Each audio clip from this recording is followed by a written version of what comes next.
Nestled away in northwestern France is a little village home to less than 700 people. You've probably never heard of it. It's called Lohéac, but as far as motorsport is concerned, it's holy ground. It's home to this incredible museum. There's over 700 cars in here, but there's also a full-sized racetrack, a quad racing track, a kart circuit, and one of the world's most famous Rallycross circuits. Welcome to round 3 of the World Rallycross Championship.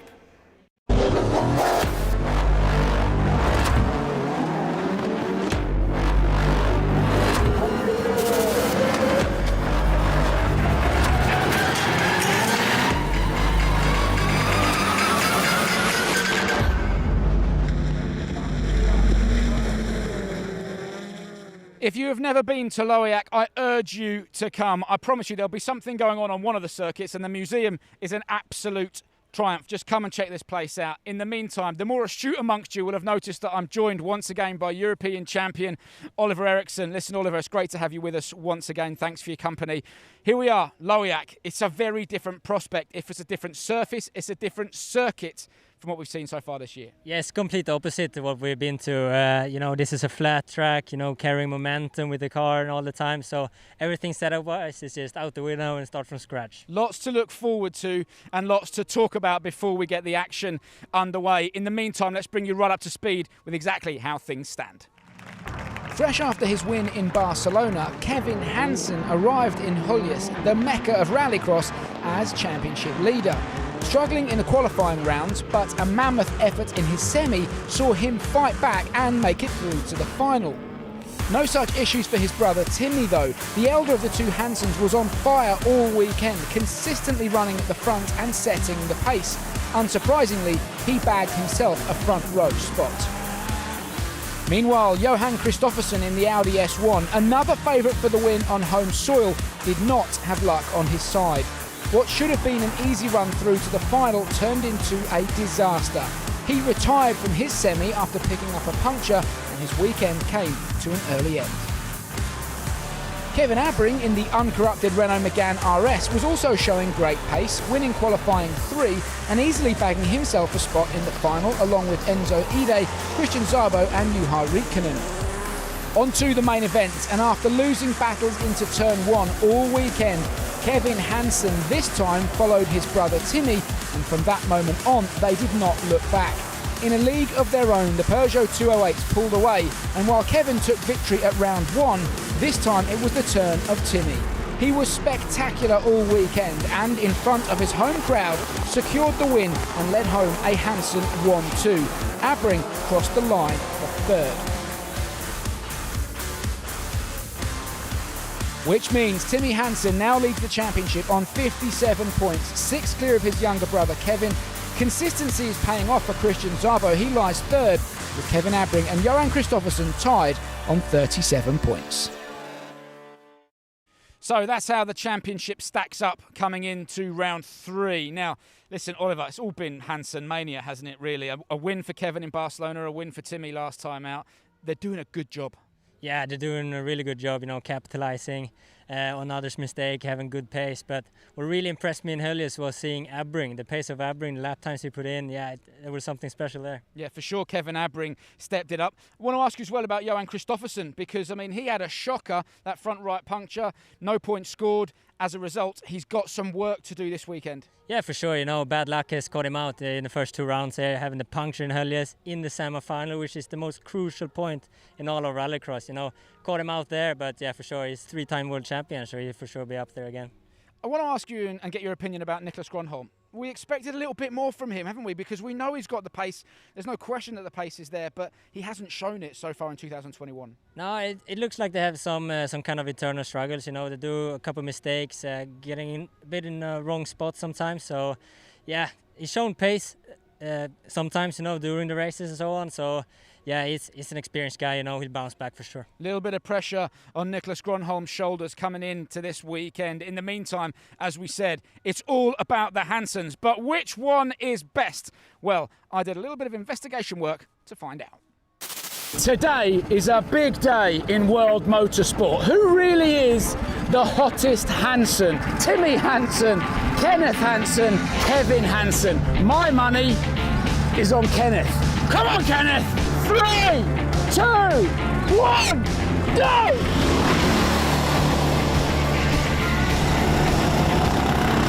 Oh, he's having a dig already.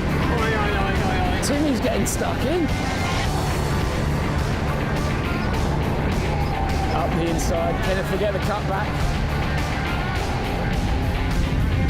It disappeared. What'd you have for lunch?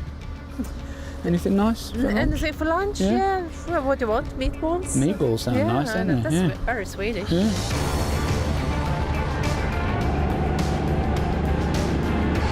Oh, Kenneth. Come on, Kenneth. Get your head down to that.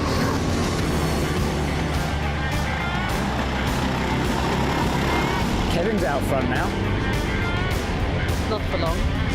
Someone's hungry.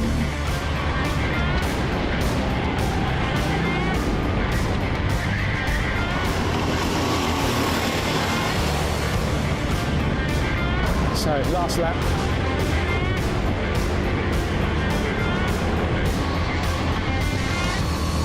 It might rain, you know. It might rain.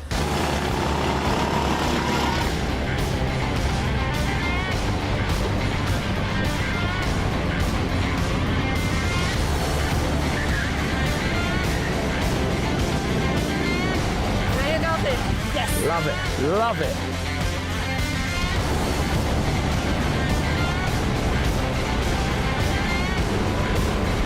Oh, it's beautiful! It's beautiful! It's beautiful! It's beautiful! There it is! There's your answer, everybody. Kenneth Hansen still got it. Timmy and Kevin, you've still got a bit to learn from your dad, boys. So there you go, the question has been answered. Kenneth Hansen still showing you young lot how it's done. But listen, Oliver, while that was just a bit of fun, at the end of the day, the man's a 14-time European Rallycross champion. He knows how to hurl something around with 4 wheels underneath it. Yeah, you know, being a 14-time champion of any kind of motorsport, you know how to wheel a car. And yeah, it's fun when he gets out and show it. What is it that you think makes the Hansens so good? Yeah, you know, being a family, you know each other more on the depth, you know. You know each other's strength is better, you know each other's weaknesses. You kind of complement each other in a different way, as well as you build on each other's strength. I say more than you would in a normal working affair. So yeah, it's a strength to know each other that well, which makes everything much better, in my opinion. There's no question that, you know, we hear lots of teams saying, oh, we want manufacturer support, and, you know, of course that brings money, that brings budget, and as a result of that, you know, R&D, you can go and do so much more development and testing and everything else, but you can't build the team around you that you want, and that's the advantage that the Hansens have got. It's very, very personal, and they've got the right people around them. Yeah, for sure. Having the core of a family, you know, they can choose which people they want in, they can put them in the right places, you know. Having the right people at the right places is worth a lot, and yeah, that's the one way to capitalize on it. It's been a fantastic start to the year for Timmy and Kevin Hansen. Can they keep the success train rolling? In the meantime, you may have heard us talking about the spotter. Well, the spotter plays a crucial role in Rallycross, but what exactly is that job entail?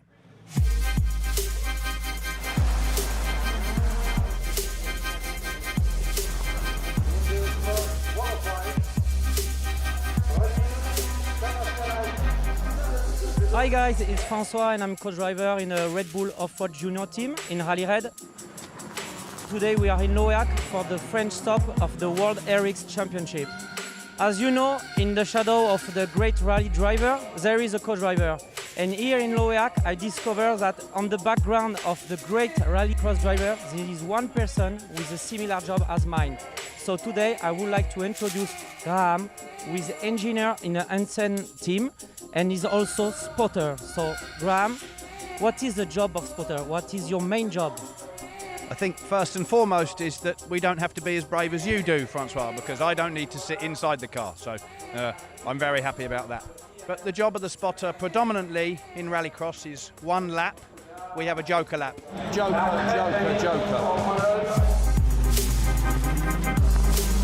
This we can take any time during the race, but we must take it one time. I try to look at all the information happening around Kevin that he doesn't see to give him the information when to go into the Joker. This is priority number one, I think. Okay, also, I see you. In a few seconds, you are able to making a kind of strategy. Speak more about it, please. The speed of the other cars, of course, we learn in practice. We know where our main competitors are. Some other competitors can be a little bit slower, so it's important also that we don't get held up by coming out after the Joker lap, for example, behind somebody who hasn't yet been and can be slower. And give the information as well is important to the driver, so he knows if he needs to improve his speed or if he needs to be safe and not make a mistake. Okay, and can you talk about what is really special in Lohéac?